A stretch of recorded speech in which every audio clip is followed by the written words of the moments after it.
కానీ ఇప్పుడు అటువంటి వాతావరణం లేదు. కాబట్టి దాన్ని మళ్ళీ నిలబెట్టే విధంగానే టీటీడీ బోర్డు ఏర్పాటు అవుతుంది జరుగుతుంది. ఇందాక మీరు కొన్ని పేర్లు ప్రస్తావించారు.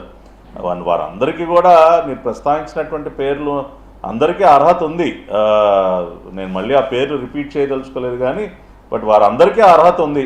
టీటీడీ అందరూ కూడా విభిన్న రంగాల్లో మంచి నిష్ణాతులు, ఒక క్రెడిబిలిటీ క్యారెక్టర్ ఉన్నటువంటి వ్యక్తులు. కాబట్టి ఖచ్చితంగా ఎవరికి ఇచ్చినా కూడా చంద్రబాబు నాయుడు గారు ఒక క్యారెక్టర్, క్రెడిబిలిటీ, ఆ పవిత్రతని కాపాడేటటువంటి వ్యక్తులకి, స్వలాభం కోసం ఆ పదవిని ఉపయోగించినటువంటి వ్యక్తులకి, ఏదో అక్కడ చైర్మన్గా కూర్చుని పైరవీలు చేసుకునే వాళ్ళకి అటువంటి వారికి కాకుండా నిజంగా నిస్వార్థంగా సేవ చేసేటటువంటి వ్యక్తులకే ఆ పదవిని కట్టబెట్టడం అనేది జరుగుతుంది.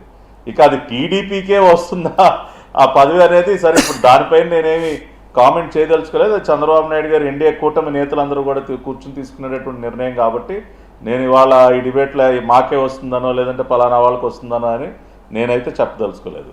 ఇంకొక విషయం ఏంటంటే వికే గారు, ఇవాళ ఈ కార్పొరేషన్స్ ఏవైతే ఉన్నాయో ఏదో ఊరికనే అలంకారప్రాయంగా ఏదో ఊరికనే హోదా దర్పం ప్రదర్శించడానికి మాత్రమే ఉన్నటువంటి కార్పొరేషన్లు కాదండి. కొన్ని కీలకమైనటువంటి కార్పొరేషన్స్, పర్ఫామ్ చేయగలిగినటువంటి కార్పొరేషన్స్, ఇప్పుడు సివిల్ సప్లైస్ ఉంది, చాలా కీలకమైన కార్పొరేషన్ అది. ఇప్పుడు ధాన్యం కొనుగోలులో కానివ్వండి, ఫెయిర్ ప్రైస్ రేషన్ షాపుల విషయంలో కానివ్వండి, ఈ డిస్ట్రిబ్యూషన్ నెట్వర్క్ కానివ్వండి, అది చాలా it's a very crucial corporation.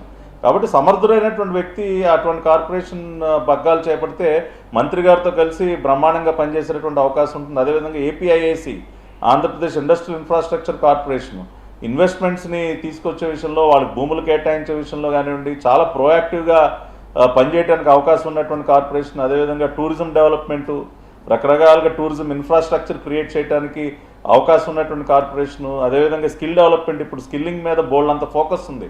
మన కేంద్ర బడ్జెట్లో కూడా కొన్ని వేల కోట్ల రూపాయలు స్కిల్ డెవలప్మెంట్కి కేటాయించడం జరిగింది. చంద్రబాబు నాయుడు గారు కూడా ఒక స్కిల్ సెన్సెస్ చేపట్టే కార్యక్రమానికి ఆయన శ్రీకారం చుడుతూ ఉన్నారు.